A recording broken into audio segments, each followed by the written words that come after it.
The YouTube channel obviously has grown significantly over the past 3 weeks, a month. And what we have seen is that when it comes to manifesting money, this seems to be the topic that you guys search for the most, you watch the most, and it gets the most views. I even did a poll over on the community side of YouTube there asking, what do you want to learn more about? And I think 70% of you said you want to learn how to manifest more money. This series, I have decided that I am going to talk to you about manifesting millions. So I'm doing a 3-part series. This is the first part, where I'm going to teach you how to manifest millions. And I have a 4-step manifestation process that I talk about quite often. And that 4-step manifestation process starts with self-awareness. Then we talk about being in the spirit of a thing, and then using spirit through the intellectual mind, and then moving that physical body. So I am going to teach you along that 4-step manifestation process. But what I can tell you is if you're here listening to me right now and watching this 3-part series, like and subscribe so you don't miss it. But this means that you are someone that is open to a higher level of self-awareness and understanding. You are open to learning more about yourself and how you can manifest or experience heightened levels of abundance in your life. It is all energy. So I don't say that I earn money or make money. I'll say I move the energy. I called it in. I became open to receive. I became a vibrational match, et cetera, because I understand that it's more to do with who I'm being and how I'm showing up than it is about going and working hard. And so working hard will make you money. Yes, it will make you more. But you only have so much energy to be released. You only have so much time. And quite frankly, you can be absolutely exhausted and still have only made an extra $50 a day.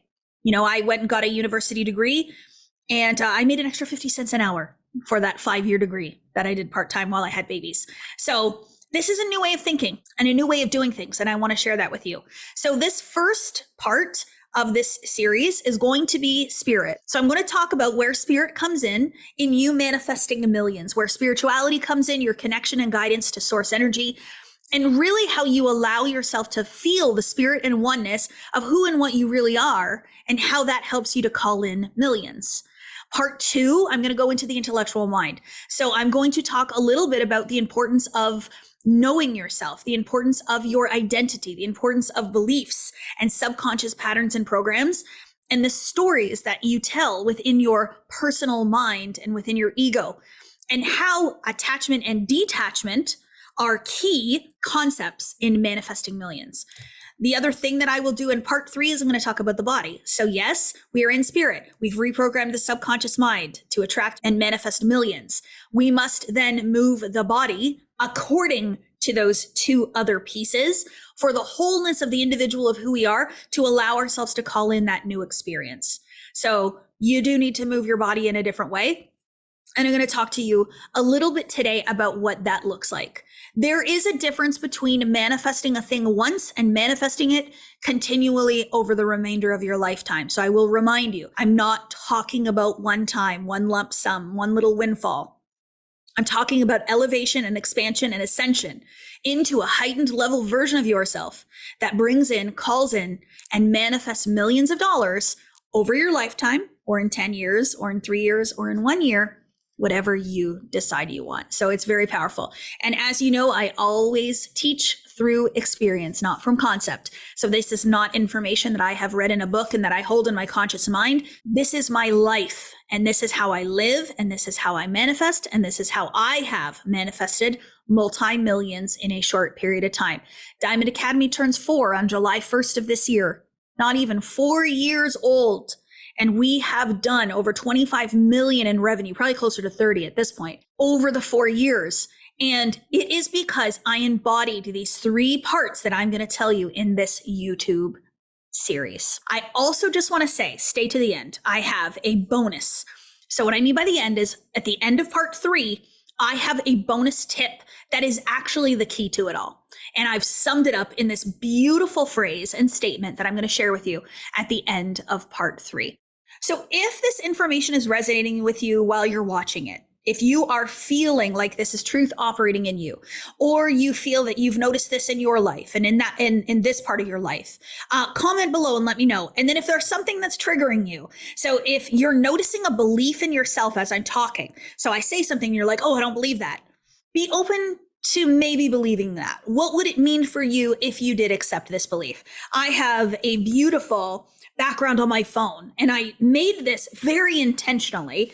It says, making money is easy. Making money is easy. And I did that because I posted it onto my social media because I wanted to get people's reaction. So when you read making money is easy, the very first thought that comes to your mind is the truth of what you believe in the subconscious mind. So if you read that and you go, no, girl, it's not easy. Great awareness, because I want you to believe it's easy, because what we believe is easy will become our reality. Easy will become the new normal, but you have to let go of the belief then that it's hard. So if you believe making money is hard, it will forever be hard. So notice some of those beliefs as you're listening to me. You can put them in the comments of the video here if you want to. But the first thing that I want to talk about in part 1 here of the Manifesting Millions series is the importance of spirit. Spirit was not something that was in my life much before 2019. I didn't believe in anything other than I was a physical human in a body, and her body meant a lot, and I had to work hard to create success. But in 2019, I had a spiritual awakening. And so what that means is that I started to connect to the idea that there is something greater to this entire life than simply the existence of my physical 3D body, this body that I'm in right now, what you see, what you observe. And I started to first believe in universe. So I would say, oh, the universe has my back. You know, I read Gabrielle Bernstein's book, The Universe Has My Back. Or I would say things like, oh, the universe is aligning. Oh, the universe must be aligning. Oh, the universe did it.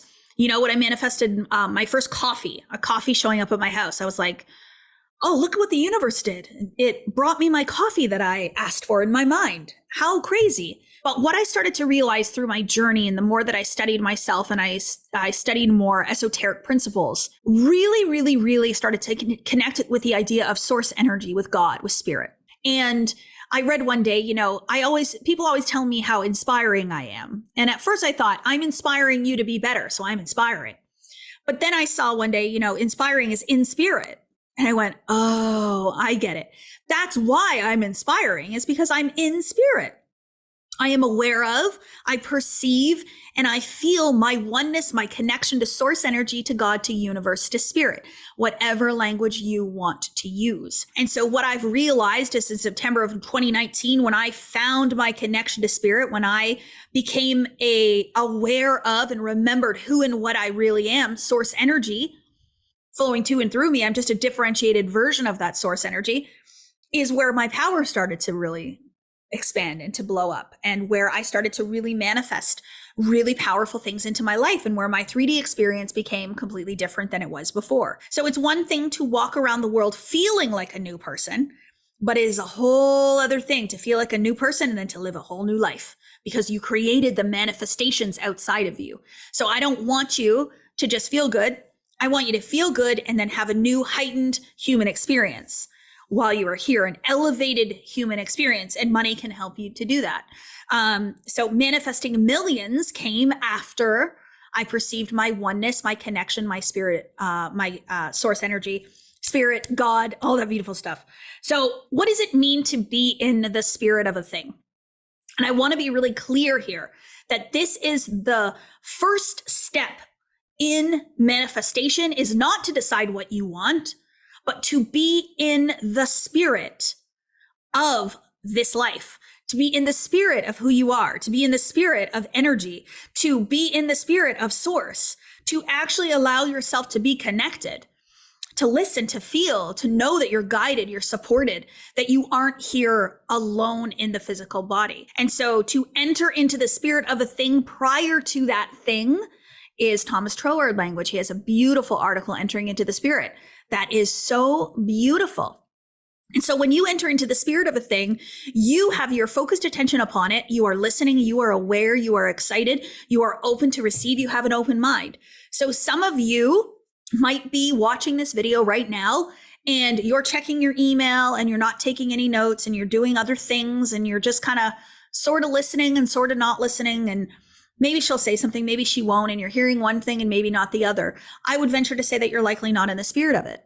But if you are someone that is really excited to manifest millions and you want to learn from somebody that's done it before, and you have a pen and paper and you're ready to go and you made yourself a cup of tea, maybe it's a matcha, my favorite, and you are sitting here and you are learning and you want to know, and you've opened up your mind and you said, I'm going to find something on this call that's going to help me. I'm going to manifest from what Kathleen says to me today. You've entered into the spirit. You've allowed yourself to enter into the spirit of the idea of manifesting millions, and the power behind that. I can't even tell you the power behind that. So I will not do something unless I'm in the spirit of that something. I will not show up halfway. I'm going to jump all the way in the pool, not sit and dip my toes in the pool. So it's an energy, it's a vibration, and it's a way of focusing your energy. When you do something in the sheer mechanics of life, so the mechanical, you are not allowing source energy to be alongside you and to do what it's meant to do. I remember, I'll never forget this. I was on a call once with Bob Proctor, and it was a mastermind call. Somebody was talking about how hard they're working, 24 hours a day and every single weekend, and they're hustling and they're not making any more money. And he said, well, of course not. You're not letting source energy, the forces of attraction, the universe, to guide you and support you. You're not making room for them. And since that day, has led me so much to the ability to surrender, to let God in, to let the universe do its work, to not have to feel like I have to do it alone. And that's where spirit comes in. That's where you allow that God energy to really be working with you and alongside you, but guided through you. The other thing that's really, really important, and this is a concept that I learned from Wayne Dyer, the ability to set intention to guide source energy. And I've summarized it in my own words, but I believe that what I've done is I've guided source energy towards the outcome that I desired. So the multi-millions. So to guide source energy, how do we do that? The power of intention is a big one.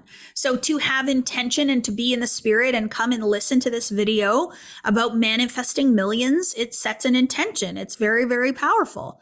And you're starting to guide source energy. But then you must continue to guide source energy through your thoughts, through your feelings, through your actions, through the things that you do or do not do, the thoughts that you do or do not allow yourself to entertain, and the belief systems around who you are and what you believe you're capable of. And do they limit you? Do they empower you? All of that, the wholeness of who you are, guides source energy. Even people think that outside factors can influence their manifestations. I don't believe that. I believe that I wholeheartedly, independently, on my own, guide source energy. Can I be influenced by other people? Can they lower my vibration? If I let them. But I am so deeply rooted in who I am and what I believe to be true that I believe I guide and direct source energy in a beautiful way through the intention that I set of who I am being and how I am thinking and how I am showing up. So manifesting millions then is less about the specific job that you have, the career, the business that you start, and it's more about your ability to connect in spiritually. To perceive God is something that I strive to do every single day as much as I can. And there may be moments where you don't have to do anything and you just know that God is there and God is present. So when I see 111, for example, it's my spirit sign. What does that mean for me? It means in the moments when I see 111, I simply go, oh, there you are. You're here. I'm on the right path. I'm being guided. I know I'm not alone. And it's the same thing with the butterfly, which is another spirit sign of mine. Yes, there's the butterfly. Oh, there you are. I'm not alone. But in the moments where things don't appear to be going that well, in the hardest of moments, it won't be as easy to perceive. But it is truly just an awareness. It's a decision that you choose to see what you want to see, and you choose to become aware of what you want to be aware of. Source energy, God, universe is not comprehended by the mind. So the mind can't observe God. We can observe God's actions. We can observe the co-creation. We can observe miracles happening in our lives. But to actually observe God, source energy, it's beyond the comprehension of our mind. So you must leave the realm of your mind to be able to perceive it. in a different way and know that it is there at all times. You are never alone and never separate from. And so being okay with never being able to see it, but you can feel it, is the key to truly acting in a faith-filled manner. So to be in the spirit of a thing, to direct and guide source energy, is all up to you. There isn't going to be anybody here telling you what you should or should not do. It's entirely up to you. So I would venture to ask the question, how can I perceive and be aware of my oneness more today? And it is a simple act of choosing to perceive it that will allow that awareness to come through. But also in manifesting millions, there is an important place for meditation, for visualization, for sound bath healings, for all of those things that allow you to connect to source in a more powerful way. Gratitude is one of the closest experiences that you will ever, the highest level you will experience your oneness with God, because to be in gratitude is to be thankful to God for giving you what it is that you desire through that co-creation process. So I would highly suggest, if you don't meditate, if you don't visualize, sound bath healings, journaling sessions, releasing rituals, whatever you want to do. Any spiritual practice will help you to connect to spirituality more and to connect to your oneness in a greater way. And I venture to say, when you give yourself the time and the space to do that, you will forever be changed. So let's not hustle and grind and work harder to manifest millions. Let's tap into the power within, to source energy, and allow yourself to really, really feel what you are meant to feel in the manifestation process. And the last thing I'll say about spirit before we move on to the intellectual mind in part 2 is that the law of attraction is a very, very interesting thing. Many people believe that the law of attraction is saying that it is the human attraction component that allows you to manifest, that it is a human experience, that, it's not of God. We don't need God. We have law of attraction. We create our own thing. You manifest and create your own life. You don't need anybody to help you, et cetera, et cetera. But that's not the belief that I have anymore. Law of attraction, yeah, it's physics. We're talking about energy. We're talking about like attracts like. We can literally scientifically explain the rationale behind our energy and how our energy attracts and draws to us or it repels. But I truly believe that the law of attraction is an ability, a skill that was given to us for this iteration here right now as a means to manifest and create our reality. And it was given to us by God. It was given to us by source energy. It is on purpose, it is intentional, and it is powerful. And so it is spiritual. And that is my belief, that the law of attraction is spiritual. We all have free will. We have the free will to choose how we want to vibrate today. We have the free will to choose what energy we want to be in, what mood we are going to be in, the way in which we see ourselves, the identity that we hold. We have the free will. And God has given us the ability to choose our outer experience based on the inner experience with which we choose. So law of attraction to me is spiritual, and it is a beautiful tool that I'm so grateful to have. And once you master the art of regulating your vibrational state, you will see magic in your life. So stay tuned. I am going to talk next about part 2 of Manifesting Millions, where I'm going to talk about the intellectual mind. And don't forget to stay till the end of part 3, where I'm going to give you that final statement, that final tip, which is the secret to it all.